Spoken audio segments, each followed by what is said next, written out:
Oke, assalamualaikum warahmatullahi wabarakatuh. Berjumpa kembali kita di channel ini. Dan seperti biasanya kita kembali akan membahas materi pelajaran seni budaya. Dan kali ini materi seni patung di semester 1 kelas 9 yang akan kita bahas. Namun seperti biasanya saya berpesan kepada Bapak Ibu guru ataupun siswa-siswi sekalian yang sedang menyaksikan video ini agar kiranya dapat mengklik tombol subscribe agar channel ini dapat terus berkembang dan saya akan makin termotivasi lagi untuk membuat video-video pembelajaran seni budaya yang lainnya.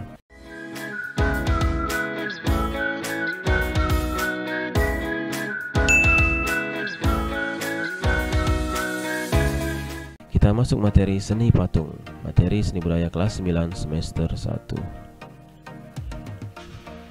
Tujuan pembelajaran pada materi kali ini adalah siswa diharapkan mampu menjelaskan pengertian patung, kemudian mendeskripsikan fungsi-fungsi patung, kemudian mengklasifikasikan jenis-jenis patung berdasarkan bentuk patung, lalu yang keempat mendeskripsikan berbagai macam bahan dan media dalam berkarya seni patung, kemudian mendeskripsikan teknik-teknik berkarya seni patung.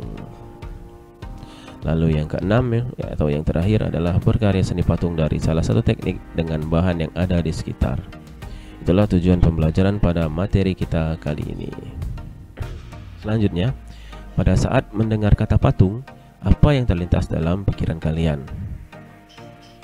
Perhatikan gambar berikut.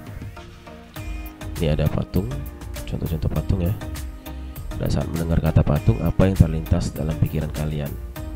Patung itu seperti apa misalnya? Mungkin bentuknya itu besar atau berbahan keras atau seperti apa ya itu. Setelah mengamati gambar-gambar tersebut, lengkapi data berikut. Silakan kalian flashback kembali video tadi ya. Kemudian kalian perhatikan apakah kalian pernah melihat langsung patung tersebut, apa bahan patung tersebut, kemudian apakah kalian mengetahui sejarah atau fungsi patung tersebut. Deskripsi secara singkat tentang patung, maksudnya patung itu tadi di mana, kemudian bahannya seperti apa, itulah. Selanjutnya, pengertian patung. Beberapa pendapat tentang seni patung. Yang pertama dari Mike Susanto maksudnya. Seni patung adalah sebuah tipe karya 3 dimensi yang bentuknya dibuat dengan metode subtraktif atau mengurangi bahan seperti memotong atau menatah atau aditif. Kemudian yang kedua, menurut Sunarso dan Suroto, seni patung adalah semua karya dalam bentuk meruang. Lalu ketiga, menurut Kamus Besar Bahasa Indonesia, patung adalah benda tiruan, bentuk manusia dan hewan yang cara pembuatannya dengan dipahat.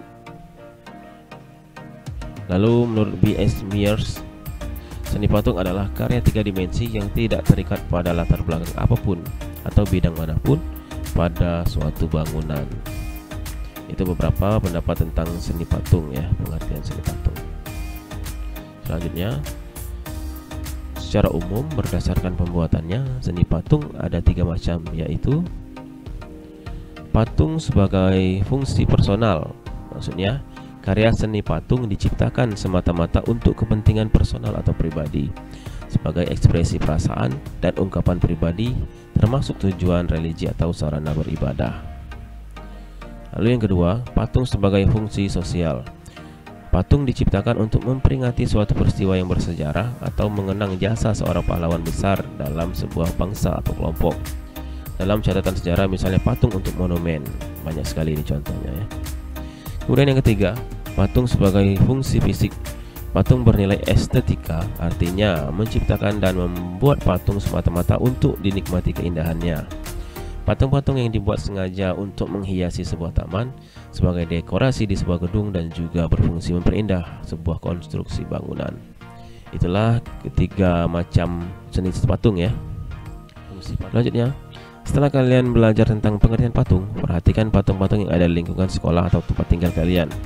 Diskusikan dengan teman dan guru kalian, kemudian jawablah pertanyaan berikut. Di mana lokasinya patung pertama sampai dengan kelima itu? Kalau ada 5 ya, kalau lebih boleh. Atau misalnya kurang dari 5 juga boleh. Di mana lokasinya? Kemudian metode subtraktif atau adiktif, Kemudian fungsi patungnya seperti apa? B. Bentuk dan jenis patung. Bentuk dan jenis patung yang pertama adalah bentuk imitatif, realisme atau representatif. Corak ini merupakan tiruan dari bentuk alam, seperti manusia, hewan, dan tumbuhan. Perwujudannya berdasarkan fisioplastis atau bentuk fisik, baik anatomi, proporsi, harmoni, dan kesatuan unity bentuk. Patung corak realis tampak pada karya Hendro, Trubus, Sabtoto, dan Edi Sunarso. Ini contohnya. Bentuk imitatif jadi peniruan ya. Peniruan bisa berbentuk manusia, hewan, ataupun tumbuhan. Lalu yang kedua, bentuk non-figuratif atau abstrak.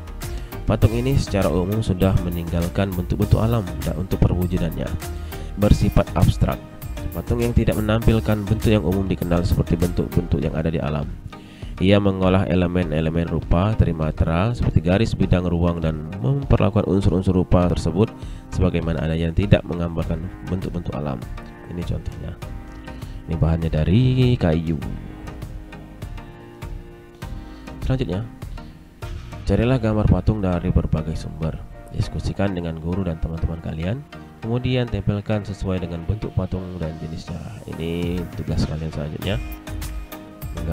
Cari gambar patung boleh dari Google atau dari manapun. Kemudian bentuk patungnya seperti apa, atau patung itu bentuknya figuratif, deformatif, ataupun non figuratif atau abstrak.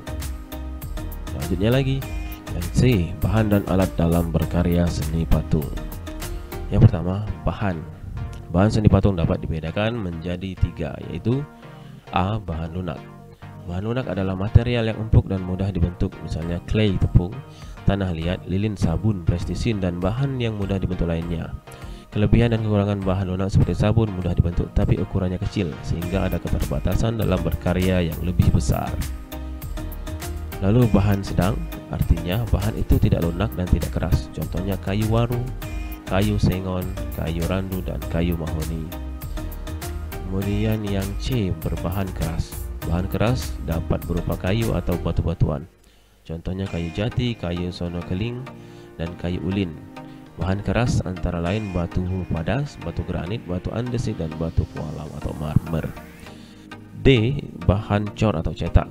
Bahan yang dipakai untuk proses ini antara lain semen, pasir, gips, logam, timah, perak, emas, dan juga beberapa bahan kimia seperti fiber ataupun resin.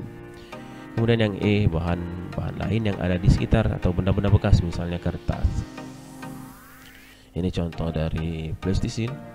Kemudian yang tanah liat, ini kayu waru, lalu ini batu granit. Kemudian ini bahan cor ya, tembaga. Lalu ini adalah bahan kertas. Selanjutnya alat ya. Peralatan yang digunakan untuk membuat patung tergantung kepada bahan dan teknik yang digunakan.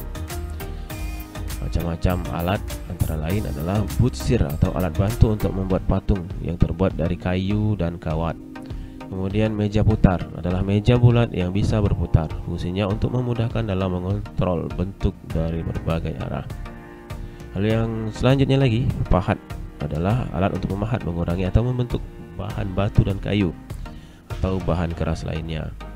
Lalu sendok adukan berfungsi untuk mengambil adonan dan menempelkannya pada kerangka patung.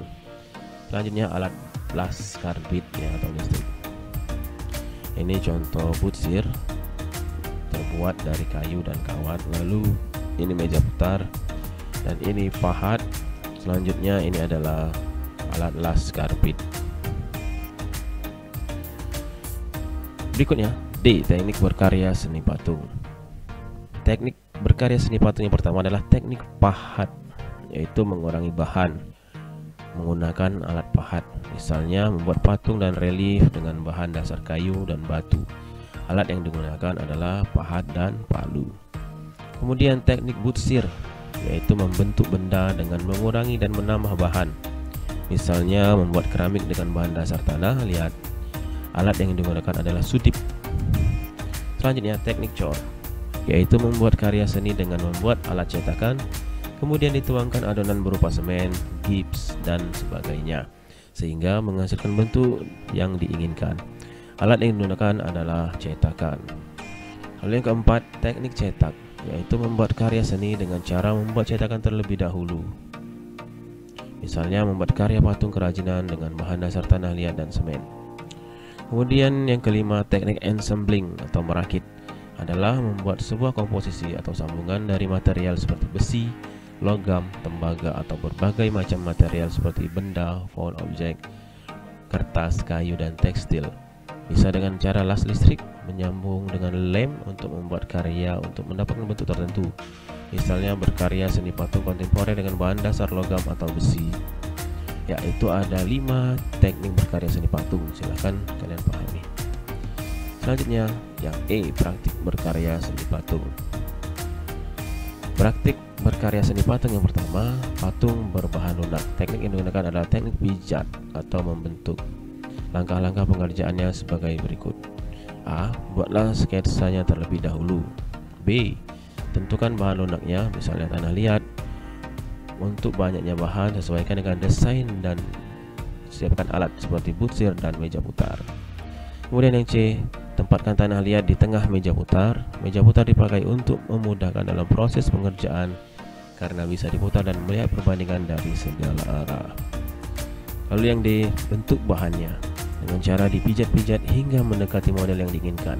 Lalu pengamatan dan disesuaikan dengan model sketsanya. Lalu yang E, setelah terbentuk secara global, sempurnakan bentuk dengan alat bantu seperti butsir atau alat lain yang dipergunakan. Sempurnakan dengan pembentukan lebih detail dan dihaluskan. Selanjutnya, patung berbahan keras. Teknik ini dengan cara dipahat atau diukir. Langkah-langkahnya sebagai berikut. A. Sama dengan langkah-langkah berbahan lunak, buatlah sketsa atau desain dan tentukan ukurannya. Yang B. Siapkan balok atau batu kayu sesuai ukuran yang kita inginkan ataupun dengan sketsa yang kita buat. C. Pindahkan gambar atau pola di atas permukaan ke bahan keras tersebut. D. Lakukan pemotongan untuk mengurangi. Jika masih terlalu besar, lakukan pembentukan sedikit demi sedikit dengan alat hingga mendekati bentuk global. Kemudian yang E adalah membuat bentuk global yang lebih detail. Lakukan dengan pengamatan sehingga sesuai dengan sketsanya. Kemudian yang F, lanjutkan dengan membuat yang lebih detail, sempurna dan haluskan dengan amplas. Kemudian yang G, finishing dengan cara cat melamin atau akrilik. Itu teknik dengan cara dipahat atau diukir ya, untuk patung berbahan keras. Selanjutnya uji kompetensi. Uji kompetensi pengetahuan. Yang pertama, sebutkan 3 bahan lunak dalam berkarya seni patung. Yang kedua, teknik apakah yang dipakai dengan bahan seperti emas, perak, dan perunggu dalam berkarya seni patung. Yang ketiga, carilah gambar sebuah monumen dari koran, majalah, atau sumber lainnya. Tempelkan di buku catatan kalian, lengkapi dengan keterangan sebagai berikut. A. Seniman yang membuat patung tersebut. B. Alat dan bahan dalam membuat patung tersebut. Kemudian yang C, teknik yang dipakai dalam proses pembuatan karya seni patung tersebut. Ini ujian pengetahuan, uji kompetensi pengetahuan maksudnya. Untuk uji kompetensi keterampilan, buatlah sebuah patung non-figuratif dengan ketentuan sebagai berikut. Yang pertama, buatlah konsep patung dari ide pengalaman sendiri. Yang kedua, rencanakan bahan dan alat yang akan digunakan dalam pembuatan patung tersebut. Dan yang ketiga, gambarlah desain patung mulai dari lebar, tinggi, dan volumenya. Lalu yang keempat, tentukan bahan yang digunakan, umpamanya bahan bekas atau bahan yang ada di daerahmu sendiri, sehingga mudah untuk dalam prosesnya ya. Kemudian yang kelima, tentukan teknik dan langkah dalam proses pembuatannya. Yang keenam, lakukan finishing dengan warna. Itu uji keterampilan. Lalu yang terakhir, presentasikan karya patung kalian di depan kelas. Itu 2 uji kompetensi, silakan kalian kerjakan. Untuk uji pengetahuan silakan dibuat di buku catatan. Sedangkan untuk uji keterampilan silakan kalian praktikkan sendiri. Baiklah, demikian materi kali ini. Sampai bertemu pada video berikutnya. Semoga video ini bermanfaat untuk Bapak Ibu guru ataupun siswa-siswi yang sedang mencari materi tentang seni patung. Terima kasih. Wassalamualaikum warahmatullahi wabarakatuh.